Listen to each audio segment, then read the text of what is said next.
आज बेळगाव जिल्हाधिकारी या कार्यालयामध्ये भाषिक अल्पसंख्याकांचे कमिशनर या ठिकाणी त्यांनी भेट दिलेली होती आणि त्यांना भेटण्यासाठी आम्ही सीमा भागातून सर्व मराठी बांधव या ठिकाणी उपस्थित होतो।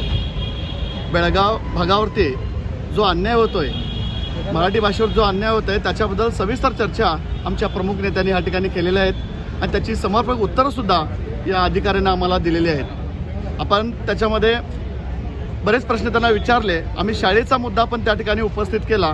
बेळगाव आणि तालुक्यातील परिसरातील सर्व शाळांमध्ये शिक्षकांची नियुक्ती झालेली नाही आहे। एखादा शिक्षक ठेवून त्या ठिकाणी 7-7 वर्ग चालवले जातात। या ठिकाणी विद्यार्थी घडवताना आमच्या मराठी बांधवांना, मराठी पालकांना फार मोठा संभ्रम या ठिकाणी निर्माण झालेला आहे की याच्या पुढं मराठी शाळांना आपली मुलं पाठवायची का नाही।